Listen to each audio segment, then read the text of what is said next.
And sometimes, quite actually, Randall, sometimes we need to forfeit the need to be right in order to be heard. Because those things we can't always have both. Do you want to be right or you want to be heard? Because sometimes that need to be right, when we do it in a certain way, that is not necessarily helpful. Teach me something, Uncle Money. Welcome to another episode of Practice Prosperity. We have Staci Bullard. She is going to talk to us about different things employees and leaders go through as they're going through an organization. We know it's not always gravy and easy as they advertise on the college brochure, but when you get in your career, things are going to happen. And she's going to give us the tools and the thought processes to think through those events as they go through. So welcome. Thank you. It's nice to be here. Awesome. Well, Staci, if you don't mind, do you mind introducing yourself, your firm, and the populations that you like to serve? Absolutely. So my name is Dr. Staci Bullard. I'm actually an organizational psychologist and a psychotherapist. And so what does that mean at an organizational level is I work at the intersection of behavioral health, organizations, and people, right? And so I like and am very interested in the hidden lives of organizations and the actual relationship dynamics that happens within organizations. On an individual level, I work with high performers, executive leaders, people who are up and coming, first generations, corporate, to one, either on performance issues, how to have work-life balance, presence and voice in the workplace, things that are necessarily impacting their work lives, not necessarily so much of discriminations and things of that nature, but really how I show up at work and my relationship with work and my organizations. And part of that goes with also sometimes people get wounded, bruised, and hurt inside of companies, and we're constantly working through how do I work through that, how do I heal it or reconcile it, and then how do I move forward, because those things can kind of keep us stuck and actually have an impact on our performance. Very good.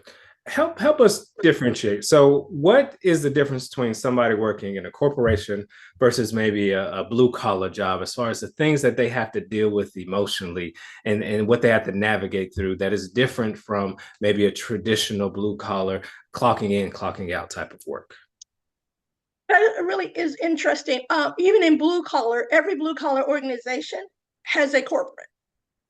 The trickle down, always seems to come down. So whether you're at the corporate office or headquarters, or you're on the front line in manufacturing or whatever, it might impact you different, but we are all getting kind of the same experience. So when a company culture is not necessarily where it needs to be, how it manifests at the headquarters might look different than how it may manifest on the manufacturing floor, but I can guarantee you everybody's feeling it in some kind of way. I think that the difference is between blue collar and white collar. One is cultural between blue collar and white collar. Blue collar employees do not necessarily use always, or maybe have access to or permission to use the resources that are available to them. They tend to depend upon themselves. They're very interdependent. Versus corporate offices, we're encouraged to, use EAP, use your resources, get executive coaching, and all of these things. And that doesn't always translate down. And so I think a common theme among companies is it kind of feels that at a certain point, all of those encouragements and all the things that you and I maybe take for granted somehow stops around middle management, and depending on where you're at on the spectrum or in the hierarchy, you don't necessarily get as much. Wow, and that's interesting. So let's go dive directly into it. When somebody says they have experienced organizational hurt, what are they really saying? What happened? What are some examples? What is organizational hurt? I'm really glad that you asked that. So organizations have breaches, bruises, betrayals, and hurt, right? And it can come from a lot of different places. I will guarantee you in this time, in this economic time, with the policies and some of the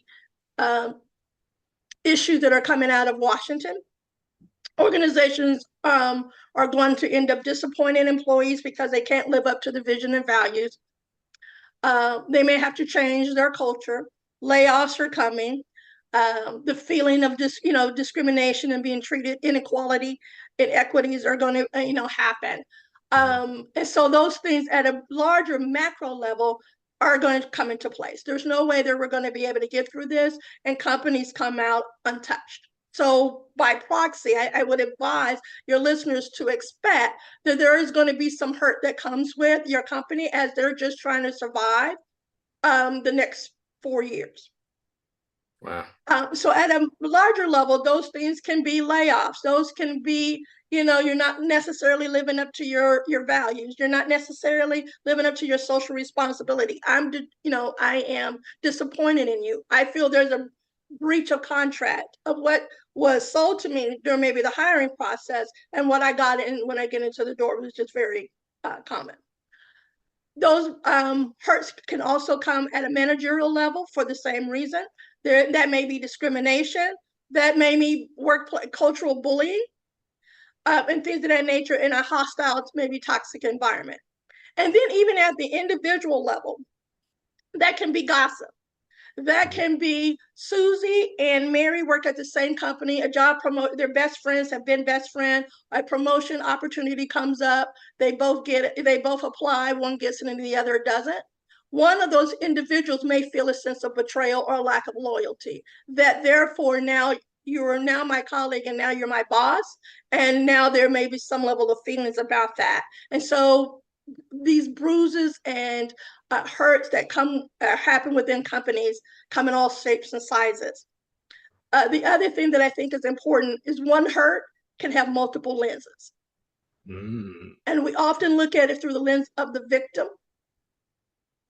When you unpack it, there is the perceived victim, there is the perceived offender, there's the company's lens, there's all of these lenses, and often research and practitioner, in some cases, rightly so and fairly so, rally to the side of the victim without necessarily let's look out. So one hurt and one bruise has multiple lenses, and there's not always one truth or one right. When I started my career, there's been a lot of like reorganization shifts. And like you said, during this political time, there are going to be more stressors. Help us, what is it about stressors in an organization that causes these, adverse reactions, these hurts? Like what is going on, maybe from a human nature standpoint, that stress happens, bad behavior may follow? So one of the things that I counsel and coach people, these stressors happen, and sometimes they're real and sometimes they're perceived. So if I were to give you 2 pieces of nuggets, I will give you this. We treat narrative as if it is gospel and we act accordingly, when in fact, it just may be narrative. The counterpart to that is being in a space of, there's a difference between reactivity and responding.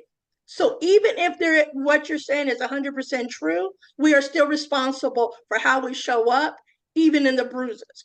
Having the bruise and the hurt does not necessarily negate that. And our well-being is part of that. It's easy to practice well-being and all the things that we know that are great for us. When things are going good, it's a whole different beast when things are not going well. But then that is where the work comes in. Is that making sense? It does make a lot of sense. So from a new employee, somebody going into the workforce, the corporate workforce, they're extremely ambitious, and you've worked with enough clients, you know what they're about to go through. How do you emotionally prepare yourself to go through the expected hurts, the disappointments? Like what has to be inside you to make sure you're okay and that you're responding the way you feel like ethically you should respond? Been going in with realistic expectations. Okay. I think we put companies, leaders, so forth and so on the pedestal. We're socialized to do so. All the leadership books, all the articles on LinkedIn, all the podcasts, there's a lot. We put organizations and leaders on pedestals that sometimes sometimes we hold companies and leaders responsible for things they didn't necessarily agree to. And that fall off that pedestal can be quite significant. So going in with realistic expectations that in the course of your career, there are going to be hurts and bruises. There are going to be betrayals. Setting oneself up, not necessarily in a negative manner, but to set oneself up of leaving space for that, because there's no way for you to be at a company 5, 10, 20, 30 years and it not happen. So setting oneself up for realistic expectations probably would be number one. Number two, even in the midst of hurt and hardship and betrayals, there is growth. And sometimes even things that are unpleasant happen to us, are designed to be reveals to us, and sometimes they're mirrored to our work, in that. Often I coach people in taking these opportunities. A bad boss, a co-worker, things of that nature are actually the things that we use to practice the work that is going on in session. And so we take hurt and betrayals and make it advantageous. I like that. I want to double down on something that you said. Leave space for those advantageous, those organizational hurt to happen in your life. What does that look like? I know from a financial planner, it's, have some money saved to the side for an organization treats you in a certain way. What about emotionally? Like, what are some things where I can have capacity to persevere, to move through? Like, what is that? Great. Really good question. So I think a couple of things go into that. Who I am as a person, my history, the jobs I came from before, my relationship with hurt, things of that nature, we bring our whole selves to work. And having that clarity, that capacity is different for each person. When you have a person who's maybe has already done a little bit of their work, they have a different relationship with betrayal and trust and things of that nature, their capacity is probably going to be much larger than somebody who sees it or maybe had different experiences going in. Leaving that capacity is a way of saying giving grace and knowing when we go in and we come out in with unrealistic expectation that everything is going to be shiny and the honeymoon is going to be forever, and everything that they put on that piece of paper about vision and culture and all of that is going to manifest 100% in the way that you wanted to every single time, sets you up for failure, and it sets yourself up to be disappointed, and it actually sets the company up for failure. And then we have an issue, right?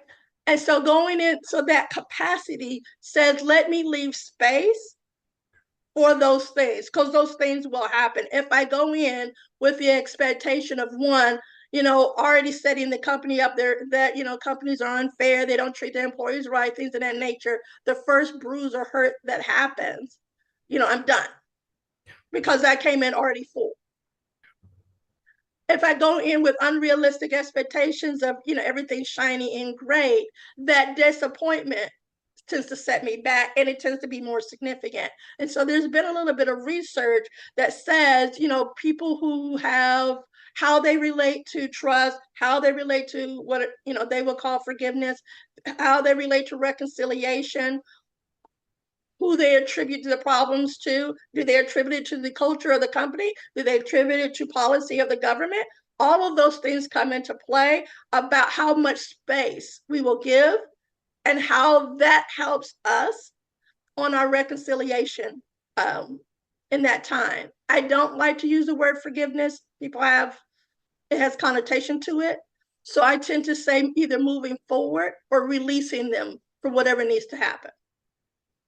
I think something powerful you said was grace.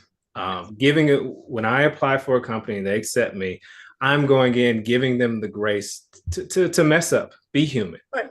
And I think in the area where, a certain population suffers a lot is kind of like middle management, even sometimes senior management. Speak on how the struggles management goes through, because a lot of times we don't listen to that aspect, especially if you're always, having a manager. We don't necessarily. At some point, we stop seeing leaders as people. Yeah. Again, part of that is how we've been socialized, right? If you listen to the content that is out, we treat leaders as if they're caricatures. You have to be transformational and strategic and visionary and empathetic and this and that, all while being your authentic self. Well, that's impossible. That's impossible to do across 10, 20, 100 people, depending on how many people that you're managing at all periods of time. And so with that being said, there's no way for that manager not to disappoint you because he can't be everything to everybody. But that's what we've been kind of groomed to expect, that they are the all-knowing, and sometimes somehow you become less of a person and more of an entity. A little bit of the research and work I've been doing lately has really talked about not just the employees' well-being and their burnout and their stress, but also the leaders. We don't tend to see them, to your point, in the same way. There was a recent study back in 2022 and 2023 that basically says employees, the higher up you are on the food chain, the more happier employees think you are, just because you have status, power, maybe resources, maybe money. And so employees think and expect you to be happy and have everything great just because you're in a leadership position. And the higher up you go, the more that we think that. They also think that you have adequate or more resources than what you may or may not have. And then my response to that is that very well may be true, but human beings are human beings. And being in a leadership position from middle management on up can be very isolating, because there's very few people who are you going to, if you're struggling, if you two are struggling with the current environment, if you don't have the answers of, okay, now we're putting these constraints, what do I do about DEI? What do I do about this? But we also have what we promised the employees, and somebody's going to have to make the decision, and somebody's going to have to be unhappy. That's a lot of weight on the person. And yes, that's what they're paid to do. They took on that responsibility. But what you don't see is the sleepless nights. What you don't see, how I'm depressed or anxious about that decision. What you don't see is all the backlash. And yes, on the surface, I'm taking it all in, but I'm also a person, and who do I go and tell? I think that is humongous. So let's say, because you work with a lot of, as you mentioned, first generation corporate senior employee. If somebody said, they're usually staff, making a good salary, but all of a sudden they've been asked or they've applied to a job to senior management, and they were accepted, what do you tell them? What should they be looking out for? What are some things that they can come in as whole as possible, if that's even a thing? Well, one thing that I think that we kind of underestimate is that when you're going from maybe a blue collar to a white collar, or from a front line, even from a front line to a team leader, middle manager, or whatever, how much that changes you. It's become It put, and if it's a different culture. And so I will give you an example. I have a client who has always had what we would consider blue collar jobs her whole life. She's had jobs, and so she has part of her life goal is to go back to school and work in a particular profession. The conversation that I had to have was that you're going from a job to actually a career in a profession. And if you don't have anyone else in your circle, if you're first generation, it's a different culture, it's a different game. You and I use terms like LinkedIn and things of that nature all the time. But if you've never had that, what does LinkedIn mean to you? And so you're a little bit behind the eight ball. Mm-hmm. So then in working with those individuals, it's not just about moving up the ladder, but it is also, how do I understand the culture? It's a different language, it's a different etiquette. And now that means I'm having to put myself in the room with other people who have been in the room for a minute. And now I'm playing catch up and really learning trial by fire. And so it's not just about the upskill. There's, again, the subtleties that go with that upskill that we don't necessarily appreciate. We train people to move forward or move up in companies. We don't necessarily appreciate how that changes a person and the personal transformation or trajectory that is happening. Then that person has to go home, maybe to a culture that doesn't necessarily match. And so now there's a different form of code switching, if you will, that happens.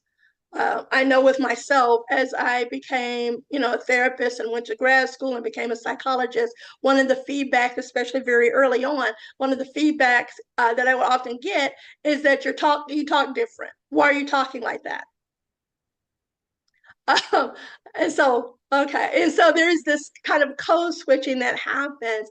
And also not just, even as leaders, even as talent development managers, no matter the capacity you serve, if you are touching that person and helping them move forward in their career, whatever that may be, also recognizing that you're moving forward, this person, and that's probably going to have a change. As an individual, if you don't have somebody doing that for you, it is your responsibility to seek that out. Mm-hmm. Here's where the disconnect comes in. You and I know things about, we throw mentorship and allyship and sponsorship around all the time. If you're new into this world, what is that? What is getting that seems daunting. And so, but that takes a lot more work on the individual to seek out the right type of support, the support system, and all of that came from before you made that transition is not probably what it needs to be. And it's going to require extra work to actually seek that out. Right. So one of my area of specialties is money and relationships, helping couples manage money together. And one thing that you mentioned is somebody getting promoted. They work there for a couple of years, they begin to act different because when they go to work, they're expected to solve problems. They're supposed to be direct. They're supposed to instill confidence in the people around them. Now, when they go home, it's a different story. I've had to struggle with that myself. I think it's a man and woman thing. You can't run your household like a corporation. Speak to that balance of going to a high-power corporate job and then going home and having to fulfill those obligations, expectations, and being empathetic. And being empathetic, it is really interesting. So I think one of the things, again, that often happens is that it is a subtle form of code switching, that I wear different hats. I'm not the same, I'm not the same with each client, but I'm definitely not the same when I'm at my corporate job versus when I'm a therapist versus when I'm a sibling versus when I'm an aunt. However, there are common themes that thread through it. If I am working as a leader on my communication skills, right, as team building, that can actually be manifested at home. We just don't think about it in the same way. We don't really talk about it in that same way. And so, although to a certain degree there are those stark differences, right? As a therapist, one of the things that as a new therapist, most people struggle with is learning how to turn the therapist off. Mm-hmm. And so I am not a therapist who just so happens to be a sister. I'm a sister who just so happens to be a therapist.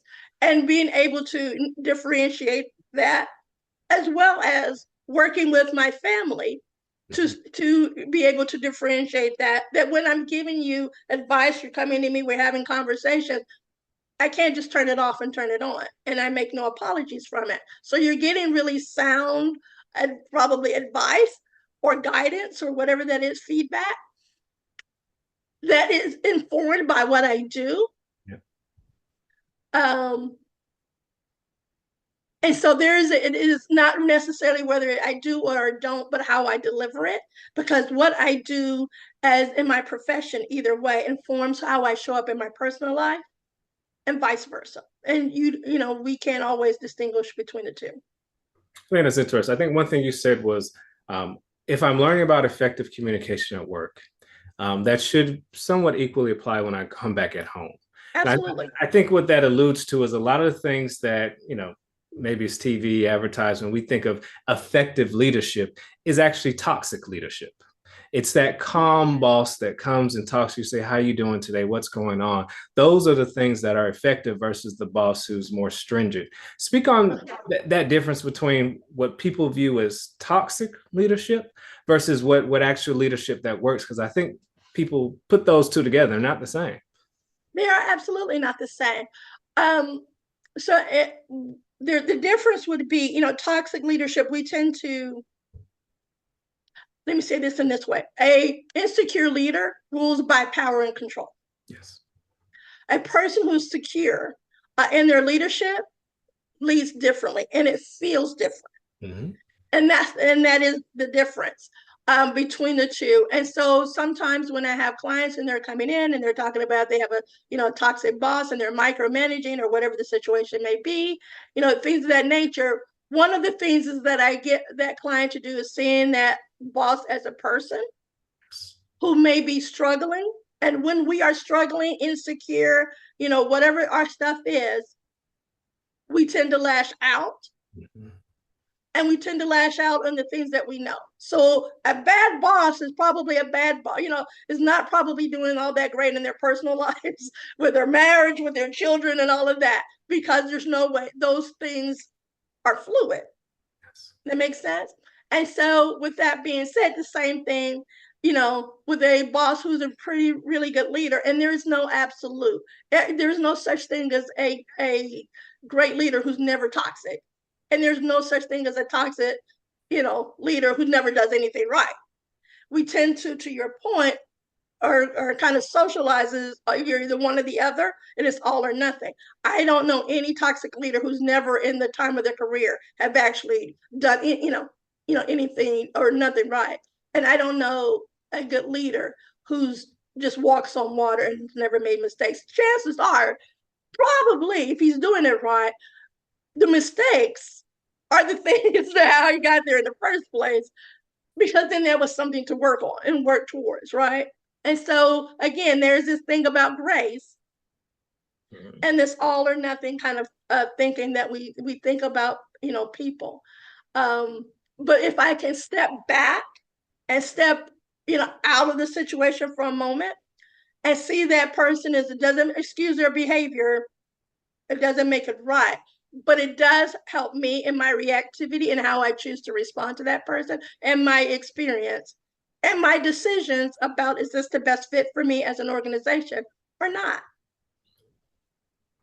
So both the employee and a manager are both working within an organization. Mm-hmm. And I personally did not appreciate the changes organizations need to have until I was in business for myself. I was like, oh, now I get it. Speak a bit to how organizations have to change and how I can shift my mindset to appreciate, adapt, and go with the flow. Because I think people don't think of corporations, the key word is cooperate, right? You have to learn how to go with the flow, like speak to that element of it. So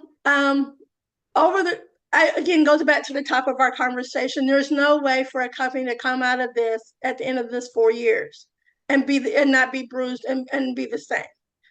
They're going to change. They have to. Yes. They're going to have to adapt to the environment, and some of those changes may pan out and actually come to fruition and actually be advantageous. That remains to be seen. Yes. Some of those, but most of those, are probably going to be changes that most of the employees are not going to like. And so sometimes the changes that we make is the changes that are necessary for survival. What we sometimes don't realize is that we are playing the long game, in that, and the survival, we're taking the hits up on the up front in order for us to remain and be relevant 10, 20 years down the line, or for the survival of the company. A company can stand its ground, but what good is that, if they're going under, right? We have to sometimes make decisions in order to save our employees, even when the employees don't like that decision, but it's for their own good. And so in a previous life, I used to work in HR. Mm-hmm. And I used to have a saying that if your employees are always happy, you're probably doing something wrong. If your company is always happy, you're probably doing something wrong. Oftentimes, when nobody's happy, that's probably the right thing to do. Because you can't always, as much as we try to live up to the vision that we say, that's not going to happen 100%. And I think there's, again, where we get into a misconception. If we say that the company is XYZ, we expect it 365 days of the year without any exceptions. And again, that's not realistic, because culture changes, companies grow, dynamics happen, and you have to kind of shift with it. As an individual, our relationship would change. Mhm. This is the way we've always done it. And sometimes, Randall, that's part of their bruising and that hurt. This is the way we've always done it. Now we're changing, so forth and so on. And just because I don't like something, let me be really clear, doesn't necessarily make it wrong. Doesn't just because I don't like something my boss doesn't really necessarily make them toxic. It means I just don't like it or I disagree with it. And being able to distinguish that goes back to our earlier conversation, being really careful because the narrative that we bring to a situation, we treat as the gospel and then we act accordingly. When actuality, it's just my perspective and my lens and the narrative that I put to that, the weight that I put to that. And that's not the same as it being the gospel. The gospel is that water is wet. Whether a company is or is not doing the right thing, or they breached a trust or didn't breach the trust, may or may not, it may be true, it may not be true, but if I treat it as the truth, I'm going to, act as if it's the truth and then going accordingly. And then there's where we go down this pathway. Wow. So let's say I'm the owner of a company. I know I'm going to change. Yeah. I know employees are going to come in, bringing their own hurt, their own history, and their own background. Mm-hmm. What can a corporation do? They can't do it perfectly, but they can set up employees for success to either deal with the change or deal with corporate hurt. What have you seen companies do to be successful in that? So, I think that is also an area in which companies struggle because they, again, want to be seen in a certain kind of way. I don't, and they sell, to be honest, we sell ourselves in a honeymoon phase, right? We're this, we're that, we're always first, we got all of these, employee experience and engagement and retention, so forth and so on. And sometimes, quite truthfully, as companies, we kind of set ourselves up. So when the fall comes, the fall comes. What we can do a better job, in that is, again, having those realistic conversations up front. Communication, even when we're struggling, is huge. Having conversations about, hey, this is the dilemma, if it's feasible to do so and appropriate. Having these about, we're in a hard time. We're in a, there's some changes that are going to have to be made. Although we appreciate the values and all of that, and we're going to try to stick to them, you may now see us do things that are counter to that. And this is why we're doing it. I think that is the part that companies miss and the part that they necessarily don't prepare employees for. Now, that doesn't necessarily mean that everybody's going to latch on to that, but you would be surprised at how many people will versus they won't, because there is an understanding, there's an alignment to the collective that we are moving as a party of one, agree or disagree. This is why these things are happening. I know we promised, X, Y, and Z, but in this moment, because there's some decisions that are being made, may have to kind of not necessarily go against it, but it may be looking different than what we think. And there is, again, you're not just communicating that, you're asking them to also realign to a different trust, right? And there's this different trust of, we're probably going to do some things that you're not going to like or counterintuitive to what we said. But there's a reason for that, as much as we can explain. But what I'm asking you to do is to trust, trust the process, in that we're trying to get to the other side. And it's okay that you disagree.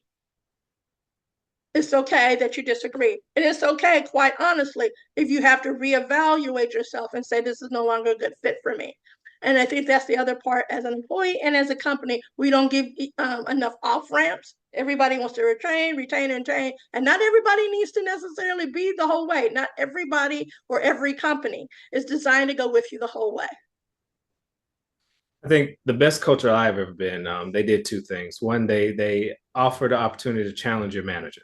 And for me, what that did was it first let you assume that your manager will not always be right. Correct. I mean, y'all will both make mistakes. The second thing, it forced the manager to realize that they are going to be questioned. And I think if you know you're going to be questioned, you're going to do something different. The other thing that they did was they always marked our salary to the market, almost implying, go see what your value is. Right. If we can't find or pay you your value, then go someplace else. I think, like you said, always giving an off ramp, whether to have voice of discrepancy and or just leave, I think is really valuable. Is a really good thing. So sometimes when I have clients come in, it's easy to get into this he said, she said, right and wrong, so forth and so on. And it's very seldom black and white. Again, one hurt can have many lenses.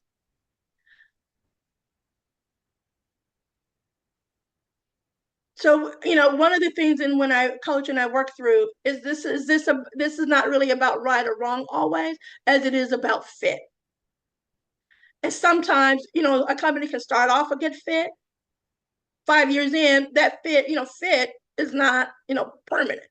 Things of that nature. It's not always permanent. And so what was a good fit on year 1, maybe not a good fit on year 7, because we change, circumstances change, whatever. Companies change.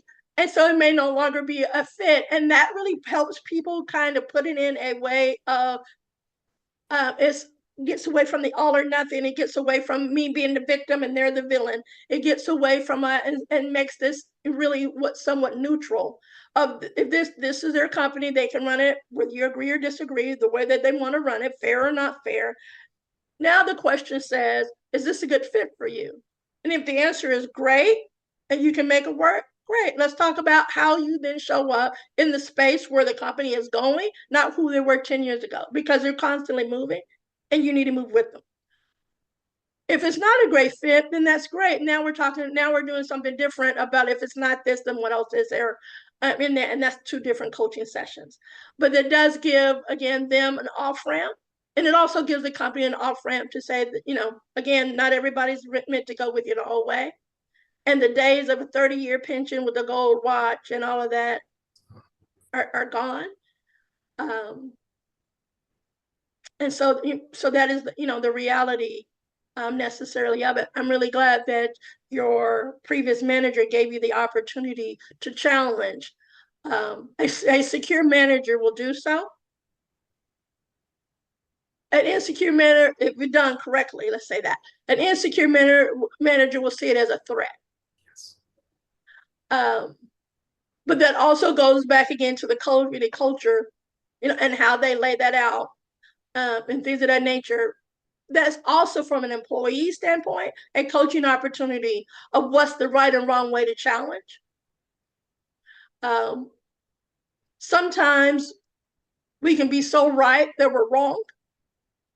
And sometimes, quite actually, Randall, sometimes we need to forfeit the need to be right in order to be heard.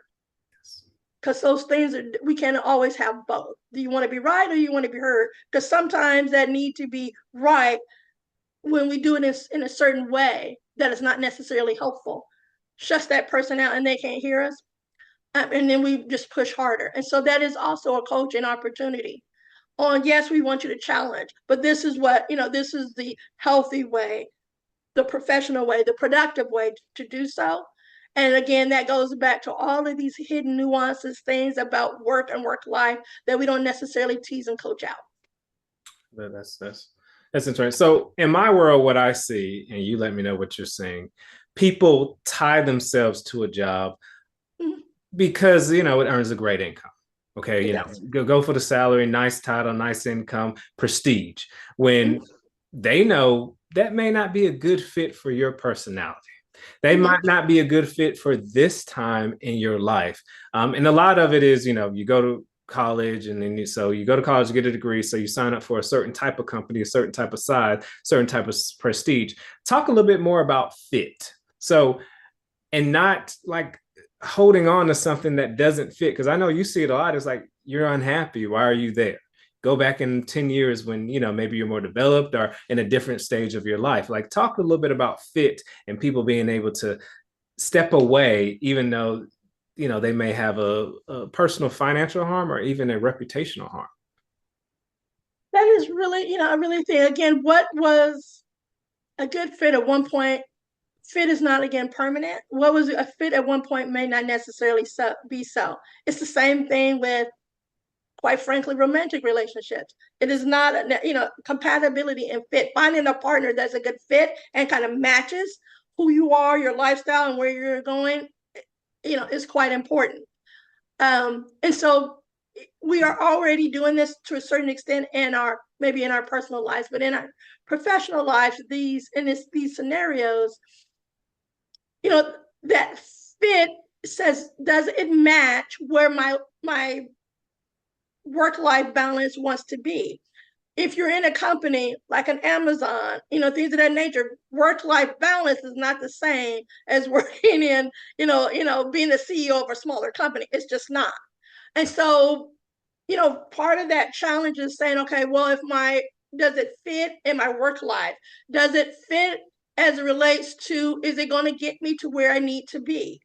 And we tend to, again, hold on to prestige, and we pick the job for the money, and then we kind of get stuck. Yeah. Because now we're at this place where stepping away might look a little bit difficult, or might be difficult because there's a financial or there's ego attached to it. All of those things. There goes into, but is this the best thing for my well-being? Is this the best thing for me? Is it growing me, enriching me, whatever the thing that I value in any way? Is this the healthiest thing for me? And if the answer to any one of those three things is no, then I have to ask, why am I doing it? Now, if the honest answer is because I like the ego and the prestige and the money, great. But then I forfeit because now I'm part of the thing. And that's the company's not violating the contract. This is the contract that we agreed to. You pay me a certain salary. You give me a certain ego status. And for that, whether it's a good fit or not, I'm going to, I accept it. Right. That's totally okay. That comes with it. And so I think that oftentimes we want the thing, and when it doesn't quite work the way we want, you can't have that and then be the victim too. If this is what it is, this is the contract, this is what it is. And you take the contract, you take the good, you take the bad. There's a trade-off with that. And I think that's the part, those hard conversations. If you haven't been able to tell already, I'm quite forthcoming and quite candid. And that candor of you want all the shiny things. This is what it is. And there's a trade-off. If you don't want, the thing that comes with it, then you're going to have to forfeit probably the shiny things for this moment and all that it brings to you, because in this situation, you can't necessarily have both. And that can be very difficult for people to reconcile with. It's not just about the company. It's the going back to, if these things are not aligned to where I believe are a good fit for me, I really then goes back to me of like, why am I really doing it? And then that's not really the company's work. That is my work. That is my work. If it is a financial thing and I've gotten myself in a situation where, of course, I'm accustomed to a certain type of lifestyle, then that's some hard saying, either I need to find something equivalent, which is probably going to be difficult, and just bide my time, or I need to say I need to readjust. Here it goes back to the financial aspect, the way that I live and how I do my finances in order to work my way out of it. But to a certain point, it's not the company's responsibility. Why, and I know we're digging real deep into this, but I think it's important, trade-offs. Yeah. How come we as humans have a challenge taking a step back, looking holistically at a trade-off? Like, it's fine to do a trade-off as long as you're looking at all the factors that go into that. So in work, it could be opportunity costs with time with family and friends. It could be stress. It could be, health. Like, how come we have an issue looking at it holistically? What is your best thoughts on those things? Because we tend to look at things either through rose-colored glasses, and we romanticize, or we tend to get into a cognitive distortion and all or nothing, right? Sometimes we're so close to something we can't see it. Yeah. That's the benefit of having what I would call an ecosystem of support. Yeah. That's the benefit of having a practitioner, a therapist, or a coach, to have somebody in your circle that is on the outside that is looking in. So my job is to be in the bleachers, right? I can see the plays coming and I can see all the players moving because I'm not necessarily in the middle of it. And so my lens is going to be different than the quarterback who's, who can only see so far and who's anticipating, right? So sometimes if in your circle you don't have a good mix of individuals who are assigned to do different things, I need you to be the truth teller. I need you to be the objective one. I need you to be my cheerleaders and rah-rah, whatever that is. Then that is going to be a challenge, for you, because we're not always able to have those hard, honest conversations about those trade-offs, or we don't want to acknowledge it or see them or make those decisions. But sometimes we don't see them because we're too close to in it and we can't step out enough. And so that would be, one thing that is a trade-off for people. The other thing, if we're going to be 100% honest, it's not that people don't see it. They don't want to choose it. And so there's the other thing. So sometimes the lack of seeing is intentional because our eyes are closed. I have a saying with my clients. Once the light is on, if you're doing your work, once the light is on, the light is on. You can't necessarily unsee what you already know. If you are walking around in darkness, it's not because the light is not on, it's because your eyes are closed.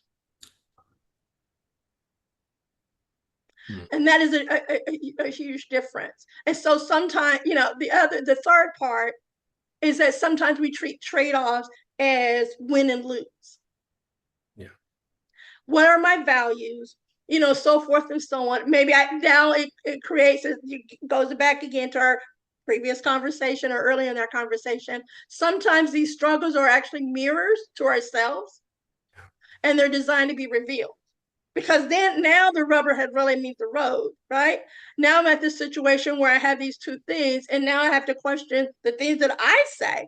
We've been talking about how the company, has values and things of that nature, and they don't always live up to them. Now that also happens on a personal level, that I say X, Y, and Z, and now these things are happening, and sometimes that's designed to be the reveal, which can be a great opportunity how I take that and make it advantageous, because that sometimes is revealing to me where my work is, that I value this. I say I value this, but this over here doesn't match. And now there's a dissonance, in that. And I don't like the dissonance. And so I'll project and I'll say it's X, Y, Z, when fundamentally sometimes it's really me. Yeah, I definitely see that. The more I observe my mistakes, the more grace I give others. Yes. Because I know I'm duplicitous, do things that I maybe are not the most advantageous things for me. So I also give other people that level of grace, and I think that's I think we want a lot of grace. We ask for a lot of grace. We're not always willing to give it. Mm-hmm. And so there lies in, again, the challenge. We're always looking for understanding, grace, forgiveness, whatever the word is that you want to put in there. But when the offense, especially when it comes from companies, the offense happens to us, then, they're always the villain, right? And things and we want, capital punishment the whole way. Again, those things are the hidden dynamics. That's why I love my job so much. Yeah. That's why I say, behavioral health are always ingrained in companies, because companies are created and built and run by people, and you can't separate the two. Everything is about behavioral health. How we grew up, the culture that we grew up, family dynamics, past trauma and hurt, even in my personal life, makes it really hard for me to trust in my professional life, because all of these things. And I think that oftentimes the most interesting phenomenon that happens in my practice is sometimes putting those two things together for people, because they think, okay, if I have a problem at work, it's just this thing and it has nothing to do with my personal life. That working sometimes with a client who refers to her boss as a micromanager, and we get to kind of unpacking some things. And when I, get into your relationships with your family and kind of how you grew up, just as backstory, because I'm interested, What I also discover is you have a domineering father. And so you may be triggered or extra sensitive to what you perceive to be micromanaging, which might be real or it might be perceived. The way that our brain works, anything that looks like control or micromanaging or dominance, we're going to treat it as all the same. And so when that person says, you know what, I recognize, I'm able to see why he triggers me. If I can step outside and recognize that I am triggered and slow myself down enough to say, okay, right now I'm spinning and I need to ground myself with clarity and move with intention. That's the difference between being reactive and being responsive. What do you think of the concept? I think something that is a little, how do you say, not healthy to think about is being two people, being one person at work and one person at home. This is business, not personal. I think if you have the possibility to be a complete whole person, combine the two, just be a nice person everywhere. Just give grace everywhere. Always so, because I think you mentioned that give your boss some grace. You also have to give your spouse some grace. You have to give your company time to evolve. You got to get your family time to evolve. I don't see the separation. Like, talk on that. What do you think about that aspect? Is nice is nice everywhere. I don't know if that's even feasible. I don't know if that's not necessarily the healthiest thing. My question then at a deeper level is why. It's not whether you do or you don't. It's the why do you feel you need to? What is it? Again, now that is dramatically different than there's certain aspects of me that are maybe more forefront in my work life that are necessarily forefront, in my personal life because the context is different. That probably is actually true. But when you have a person that says, I'm different in my work life than I am in my personal life, my question is to why. One, I don't know. I would have challenged them, going back to our previous conversation. I would challenge them that you're probably not. Yes. And the second question is why? What do you gain from that? What is it about those two worlds colliding that's uncomfortable for you? I see who we are, not as a light switch, but as a dimmer. And I can turn things up or down depending on the context. I'm very self-aware about I have a presence in the room. I'm very self-aware about how I show up and my space I take up in a room, right? I'm very aware that I can be very candid and blunt and forthcoming. It's a thing that I think is my strength in certain contexts. It is not about me turning it up or turning it down, or turning it on or turning it off. It's a dimmer. And in certain context, when a person is maybe not ready for it in that way, maybe they are, I can turn that dimmer or that light switch on and off and things of that nature. So I'm always who I am in every context. It might manifest itself different because I am adjusting those knobs accordingly, depending on where I'm at in the room. The other thing that I would probably ask that person is that what is it about those things that maybe you don't feel safe to share? That you feel, you need to hide. And sometimes that's the other, aspect of it. There's a level of, in order for me to be my full self, there has to be some space for that, a safe space for that, things of that nature, whether at home or at work. We talk about psychological safety in the context that construct is a leader, follower, leader, employee kind of construct always. And so even in that, I understand that and I agree to it to a certain point. My question then is saying, but don't employees have the responsibility to also be safe for leaders, right?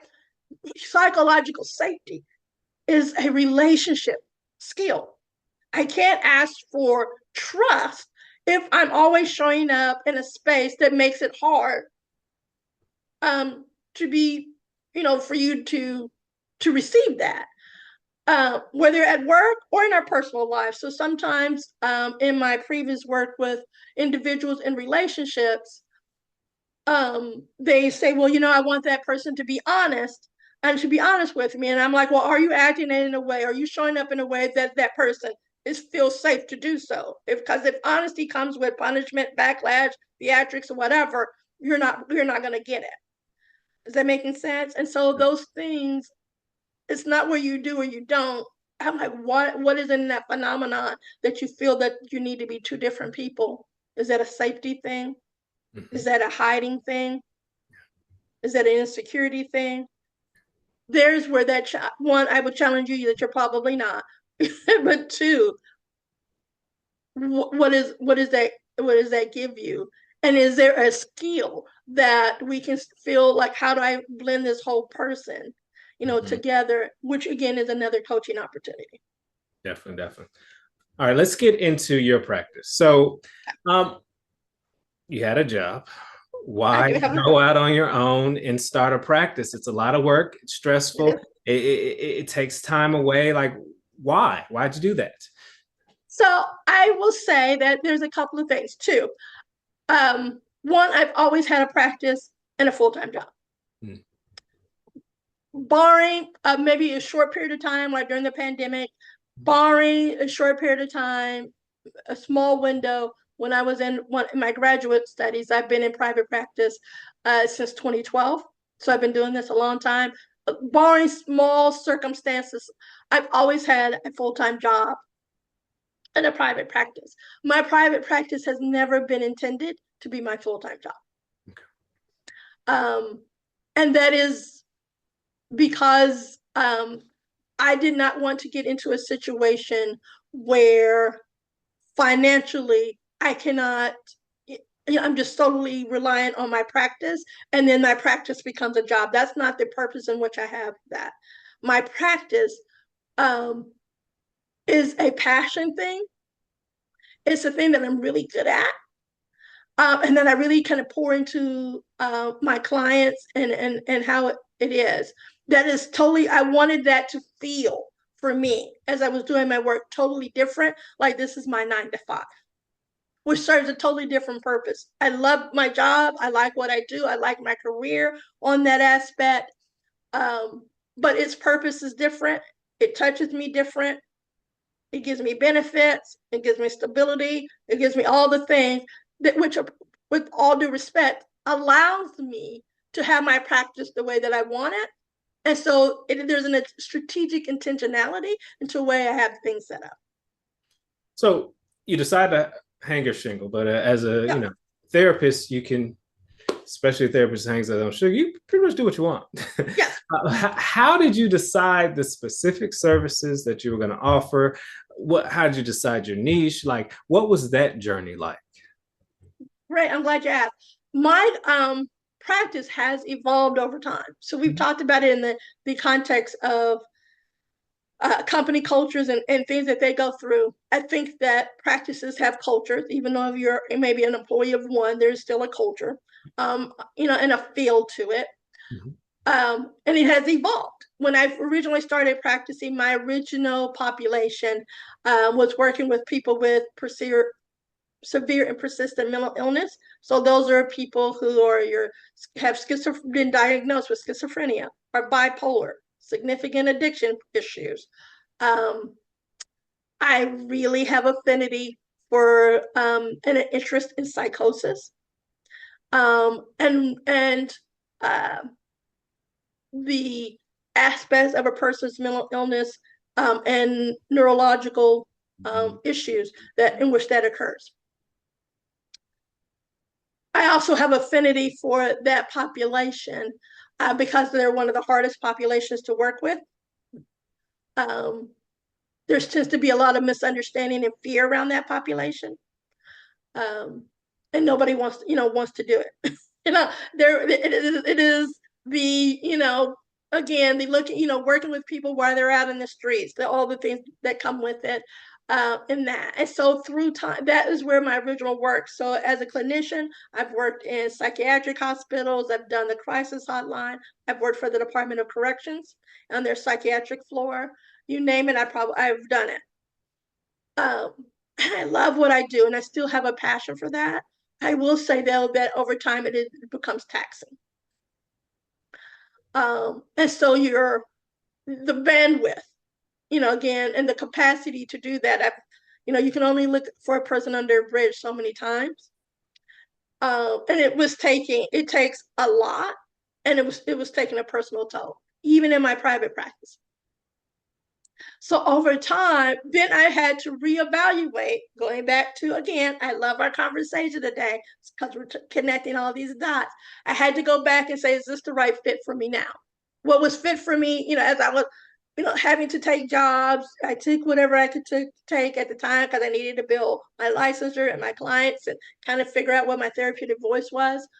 That made sense then. Over time, it has evolved. And I had to restructure my practice in order for it to be a better fit. So where I'm at now makes sense for where that is. And so my avatar, my ideal client, has morphed over the years. And so now, and I'm in a space where I've done my time, in all fairness. And that doesn't necessarily mean I won't at some point go back to that population because they're still tugged at my heart. However, I've done my time, in that. And now I'm at a space of where, like, okay, I wanted something a little bit deeper or a little bit different. I would like, clients who have a little bit easier type of problems, a little bit, who are motivated in a different type of way. So it just looks different. So that has evolved. But then that also means the purpose in which I do my practice has always evolved. Always keep it in the back of my mind again that I also have a full-time job. So one of the things that I've had to make decisions is the niche and who's my population. I've gone from somebody who with a diagnosis of schizophrenia to a executive who's struggling with work-life balance, right? I've worked with people who have addiction issues. And I will say that the schizophrenic person on the street with addiction issues is not really that different than the CEO who has addiction issues. They just have, more money, more resources. But being high on meth or under the influence and having 7 DUIs is the same one way or the other. And so, in that, so my population has morphed over time. As I have changed and as I look towards what do I want for my retirement, my practice has to match that of what it is that I want. And as I get older, I don't really want, the more difficult clients, because again of the time that it takes for me with that. There's a lot of therapists, especially within metropolitans like Atlanta. How do you differentiate yourself? What makes you different? When you're competing in this context, you're also competing with executive coaches and things of that nature. So what makes you different is that determines your business strategy and how you do your practice. One of the things that I offer is the level of flexibility. Unless there's a real reason, whether that's an emergency or because distance is a challenge, I only do in person. And because I have working adults, I only see people in the evening, or most of the time in the evening and on weekends, because all my clients are working adults. They can't get off at 3:00 in the afternoon every week on a Tuesday. That's not always feasible for them. And so that was, again, a strategic decision. The trade-off is that some days my days are long. That means 3 out of the 4 Saturdays in a month, at least half a day I'm seeing clients. So there's a trade-off that comes with that. But I set my week up to be mindful of my bandwidth and my capacity. So it has evolved over time, depending on what I want, what my vision is, where I am going, and my practice has to match that. So you come up with the services. Like, how do you price this? Because like I say, you are competing with executive coaches, consultants, things of that nature. And I think a little bit of our work overlaps to some extent. So how are you pricing your services? So a couple of things come to mind. One, I would, for someone who's considering private practice, I would first encourage them to do a market analysis. Grad school and going through your training as a clinician, that's really great on how to work with clients. They don't really do all that great on how to do a business. And so I'm going to strongly suggest that a market analysis is important. In order for you to do that market analysis, you really do have to have, if not concrete, but at least some level of vision of where you play in this field. I'm not necessarily a large group practice where I have other clinicians are working for me. I didn't want that. As an executive coach, there's top firms like your McKinsey's and your Deloitte's and Touche's and all of those things in those consulting firms. Those are not my competitors. You have mid-size and then you have niche. Really knowing kind of where you are playing in the market then determines who your competitor is. And with all due respect, yes, that some of my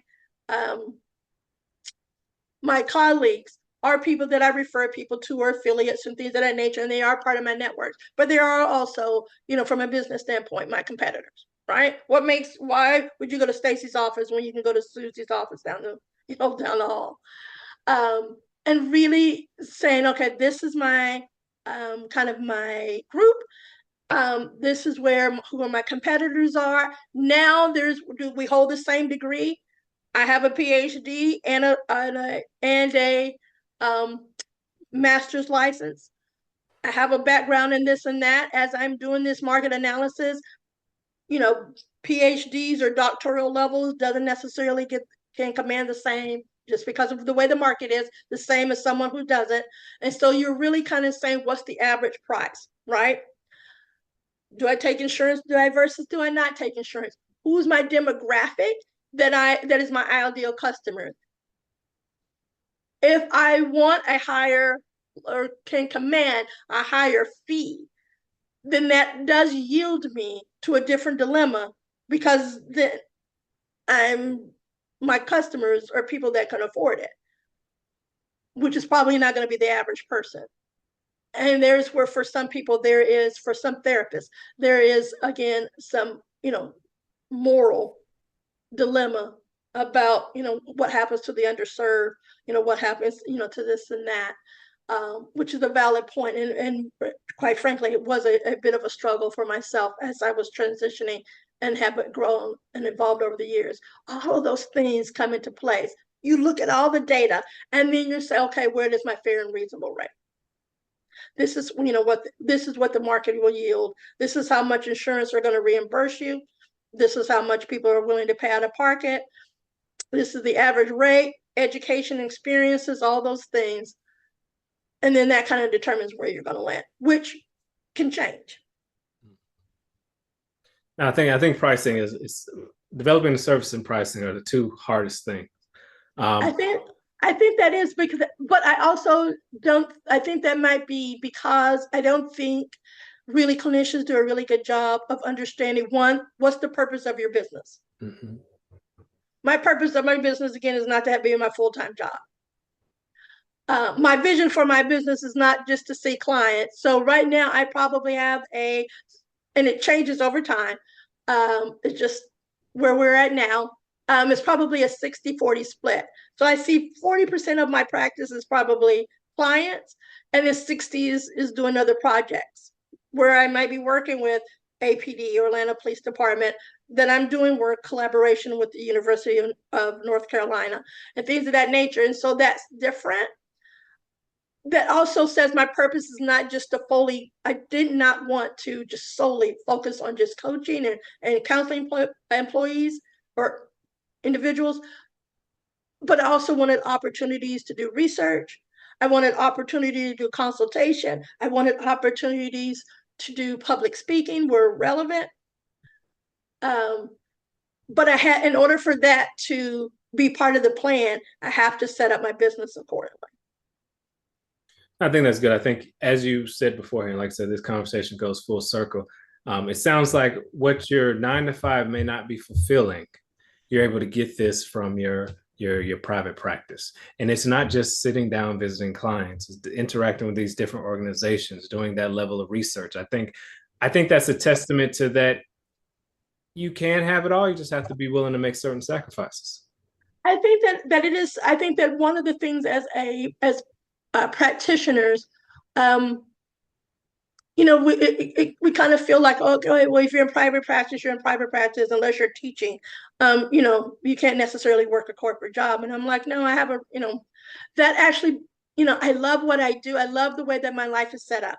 I love the way that my career is set up. Again, that's very strategic and very intentional, because what I do for a living brings out different elements of me. It requires different skills, things of that nature than me working with individuals on an individual level. And very seldom do both of my worlds know that the other one exists. There are a few people in my private practice that know I have a full-time job, and there's a few people in my full-time job that know I have a private practice. Yeah. And so those are my two kind of worlds, and one informs the other. But I actually love what I do, because as my personality, I get bored very quickly. And so when we talk about things like fit, the way that I have my life and my career set up is a really good fit for me, because every day is a different thing. During the daytime, I'm working on this, I switch over. And if I have clients and I'm like, oh, I got to go, it's 5 o'clock, I have a client at 6 and I need to leave, I'm a totally different person and a totally different thing.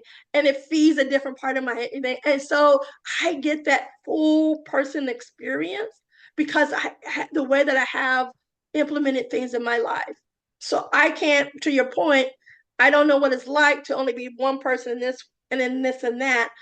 I'm like, why would I do that? I have my life set up and my career set up where I can be my whole self. There's different pockets of different things along the day, but I'm getting in all of them fed.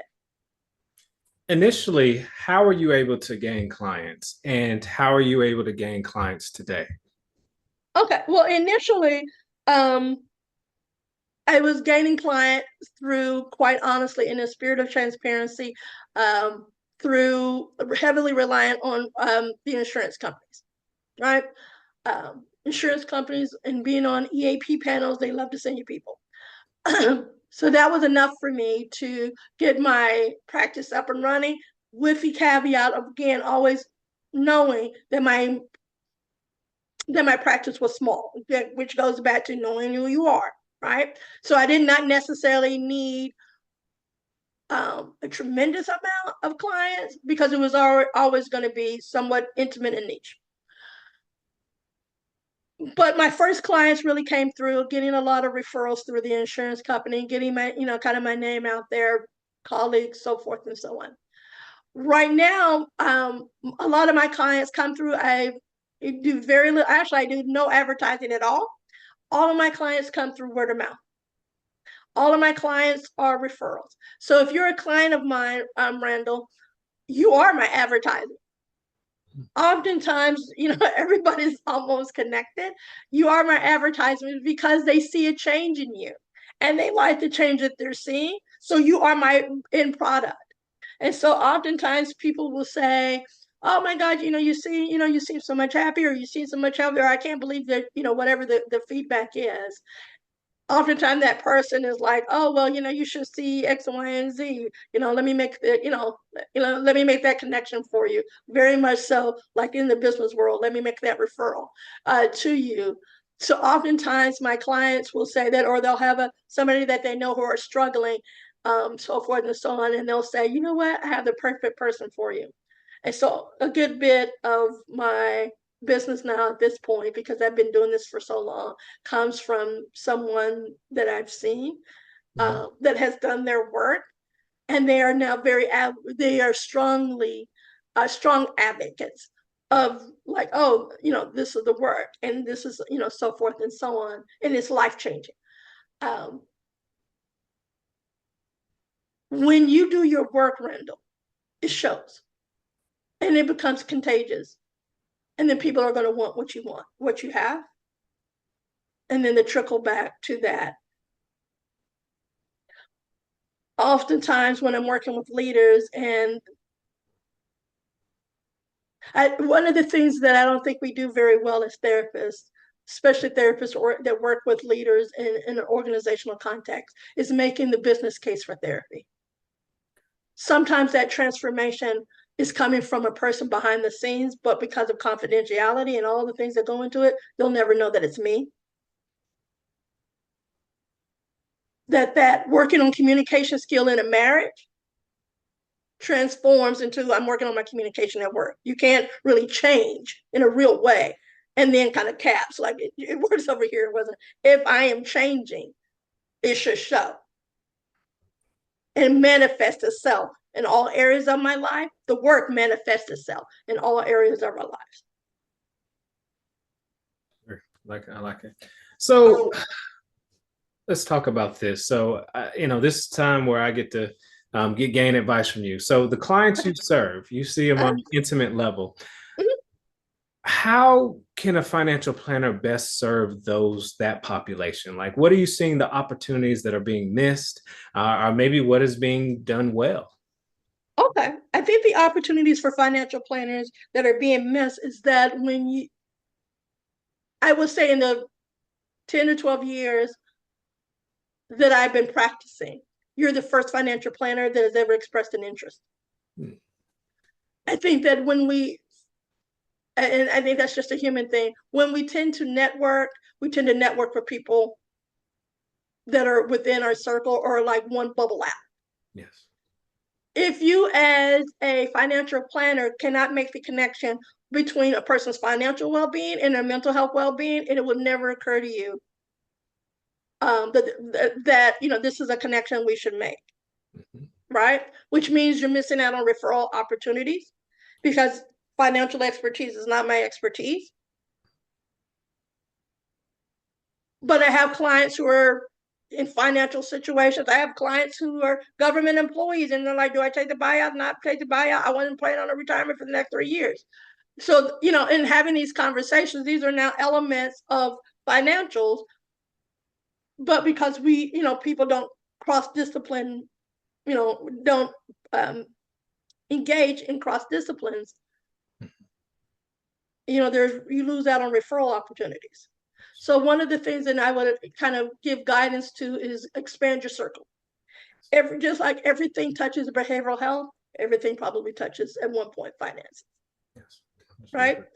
And so I can really thank you for, again, having me on your show, but also I can appreciate that, asking you to expand your network, because humans' well-being is physical, psychological, relational, spiritual, and financial. And if you can do all the rest, but if you're not financially where you need to be and your well-being is off, the rest of it, you're still lopsided. You can have the rest, but you're not fully whole, right? It is part of mental health. It is part of your depression. It is part of your anxiety. If your financial, well-being is not in order. To our previous conversation, if you're an up-and-coming individual, your finances are changing, but we still have maybe probably not best habits that are, is going to get us from point A to point B. Oftentimes work with people who, I got promoted, and I get a boatload of money, and now I'm, and that means I can just buy more. We don't talk about things like, retirement. We put money in a 401k, 1k, and then we walk away. I didn't grow up in an environment with like a financial investor. I don't know how they made it. I don't know how the people before me, that was never something that we had kind of talked about. Right. And so, but really getting into populations of saying, hey, Staci, I know you have different clients. We're all, at different places, and maybe they can afford a financial planner, maybe not. I don't know. But here's kind of what we offer, and this may be where we can collaborate, because I can guarantee you at some point, down the pipeline, I'm always running into a client where finances are going to be a problem. Now, you have a unique situation. You have a 9-to-5 and you're business owners that has significant, or have a lot of different planning opportunities. From a high level, how are you planning to, what is your kind of retirement planning look like? I'm really glad that you asked that. This is my retirement plan. happily so, not begrudgingly, again, with intentionality and being strategic, I will be one of those people who will work until they can't. Where I have privilege is therapy and psychology. As long as you're physically and cognitively able to do so, you can do this for a while. It's not like I'm running equipment in a machine. It's not back laboring or anything of that nature. So it is a privilege. It is one of those things. And I know a lot of practitioners who are well into their golden, seasons, who are still kind of, with it, that still practice for a variety of reasons. And so with that being said, two things come to mind. One, helping me figure out, like, okay, at this point, I'm in my mid-50s. How do I take this and what did that look like for me over the next 30 years? How do I need to form my practice? How do I need to, given, I have 401ks and all of that. What does that look like, for me, and what my practice might look like 20 years down the line before I'm able to really probably stop at that point. It also says, you know what? Because I have made the decision, like, I'm going to keep going until I can. Why am I waiting until I'm 70, 75 to retire? So I've made a decision probably post-pandemic, like, I'm going to do my retirement like now. I'm not going to wait for travel. I'm not going to wait for interest. I have a very full life. In addition to my practice, in addition to my job, I'm an artist. And so I'm an artist, and through the media of clay and pottery, I have all of these things. I travel more, I engage in the things. So I'm like, why am I waiting to retirement? I think that is a social way that we look at things, like you come to an end and then you do all the things in life that you said you wanted to do. And during the pandemic, one of the questions that came up to me was why? Why am I waiting to that point? And I really couldn't come up with a really good reason. And so from a financial standpoint, it's like, how do I clearly have money for when I, need it as I get older? But also, I don't know if there's such a thing, but now you and I might come up with a new word. How do I retire while I'm working? Or how do I work and be retired? I had to say, how do I enjoy those two things? How do I fold that in a really meaningful way? Because I can't really think of a really good reason why I would wait. I don't know if for you, I don't know if that's even a thing, if you run across that in your clients. I don't know if being retired while working is even a thing. The one of the things you're touching on, there's a book called Die with Zero. And the book argues similar to what you're saying. Your highest spending point should be in your 50s while you're working, because that's the time where you can still go through an airport. There's a time where, you can actually enjoy all the sensories. You have an appropriate network to enjoy travel and live life. So right. I think what you're saying is consistent to human nature, but it's a little not consistent with traditionally how we want people to fit into a nice box. So I think you're well on your way on that. Right. And so there's where the financial piece for me comes in, and how I run my practice. It's like, okay, so now what? Given where the administration is and the thing, layoffs, not layoff, that changes how I do my practice. My full-time job is federal adjacent. And so that's a real, distinct possibility. It won't be the first time I've been laid off, probably not going to be the last. That's okay. That changes how I do my practice, because then I rely more on my practice and ramping up my clients to sustain me. And so it is the thing that I love about it. I have a relationship with it, and I ramp it up and dial it back as I need fit. It's sustaining me during the pandemic. The challenge that generally comes with that from a financial standpoint is when all your clients are also getting laid off. Yes.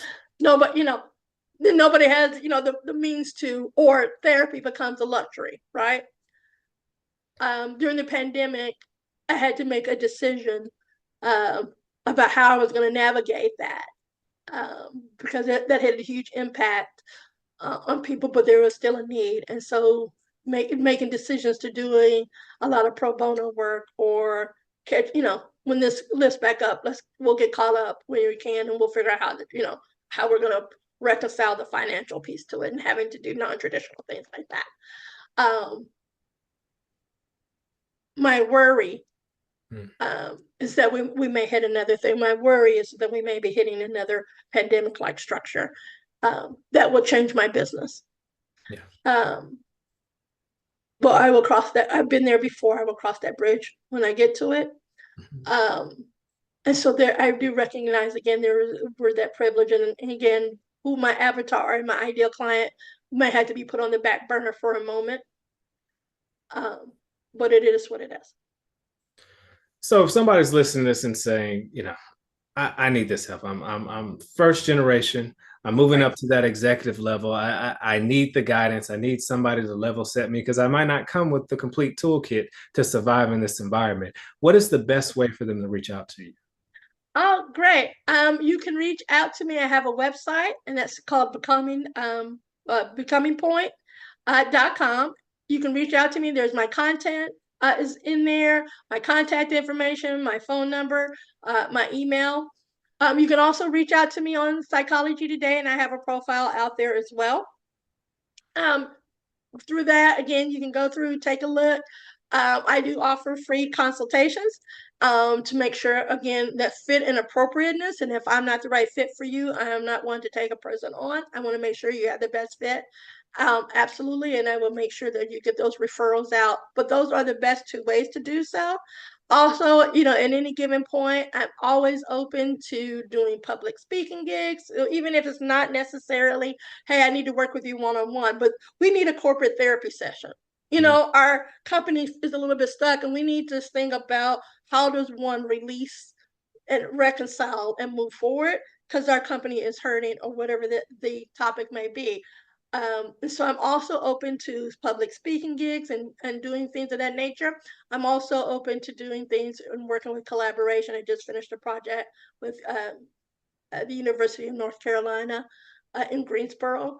Um, and so if something that I've said today has sparked an interest on a collaborative or in a research aspect, also reach out to me and let's see what we can do about that. And so that's that kind of the expansion of where I envision my retirement, where I go, where I vision my career. It allows me to be able to diversify. I've already done the things. I've already had a seat at the table. I've already had a fuller practice. I've already done all of those things. Success and what my future looks like for me and what I want for me is to be able to diversify and having a full breadth of experiences. And so if something that I've said is of interest, please reach out again, becomingpoint.com or Psychology Today. My contact information is on my website. And then that's the best way to get a hold of me. That's awesome. And from my perspective, I believe every college senior needs to listen to this interview. I think some of the things that you said, as far as preparing to go into workforce, what to expect, just going in with a more mature mind is important. And definitely, if there's a college administrator, get this person in front of your students. Oh, absolutely. From up and coming to new gen to seasons, all of these things um, are important. Um, I've done some corporate, what I would call, I've done sessions with companies where I've had conversations about how we move forward, right? There's an initiative and there's a change management initiative and things of that nature, which are great. And there's models and there's all of these things. I'm like, but if your people are not ready to move forward, if your people are still holding you on to, this is going to make it very, and again, make it very difficult. And we had to come in and have a really frank conversations about what that looks like in that. And with all due respect,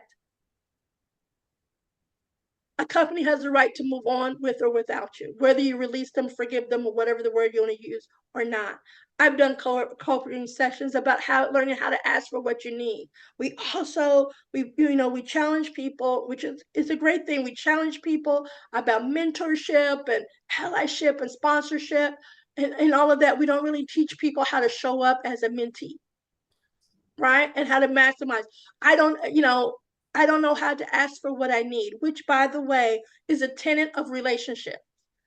In couples, in romantic relationships, learning to ask for what you need is a strength and is a skill. You can take that same skill and apply it to the work session. I have a boss I'm in a company and I may not necessarily be getting what I need. Is that because something is going on with me that I'm not asking for what I need in the right way. I'll give you one last piece while we're ending. On that note, it's a skill. If I asked you, Randall, for a yellow piece of candy, you will say what? You will give me what? A yellow piece of candy. I don't know if that's a Now Later, a Skittle, an Yeah, M&M. I ask you which one type of candy you want. If I asked you for a yellow piece of candy, what would you give me? A lemon head, a butterscotch? Probably a lemon head.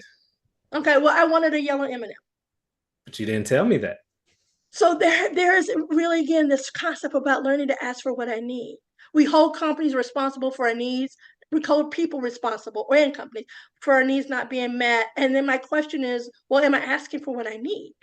As somebody who's up and coming, as I'm asking for what I need. There's a difference between me asking for a yellow piece of candy and you've given me, a lemon head. To your point, you're giving me what you think I'm asking you for. So you're frustrated because I'm giving it to you. You're ungrateful. I'm resentful to you, and I'm disappointed because I'm not getting my needs met. Yeah. That's one problem. The second problem, which is dramatically different than me saying I want a yellow M&M and you giving me everything but a yellow M&M. That's a totally different problem. That makes sense? And so being really careful about how we frame narrative, because our narrative, becomes gospel and we act accordingly. If I'm asking a person for a yellow piece of M&M and I'm not really being clear, I don't know which problem you have. Is it me not being clear about my ask, or am I clear about my ask and my needs are still not being met? Those are two different dilemmas. 100% agree. 100% agree. Well, first of all, thank you very much for being on the show, Absolutely. Dr. Staci Bullard. Definitely her information will be in the description below. If you want to engage with her, I highly recommend you reach out to her. She's definitely open, friendly, and she's definitely willing to share, as you've seen through this episode. So thank you very much for joining us. I appreciate that. And thank you for the conversation. I was glad it was good today. Awesome. Feeling the pressure? You're not alone. I'm Randall Lavery with Deasil Wealth Management, and I specialize in simplifying wealth for those who are near retirement and business owners. We'll create a plan that fits your unique needs so you can actually enjoy the wealth that you built. We consider our firm results-driven with a touch of fun. Ready for clarity? Click the Learn More and schedule your free discovery call. Let's build the financial future together.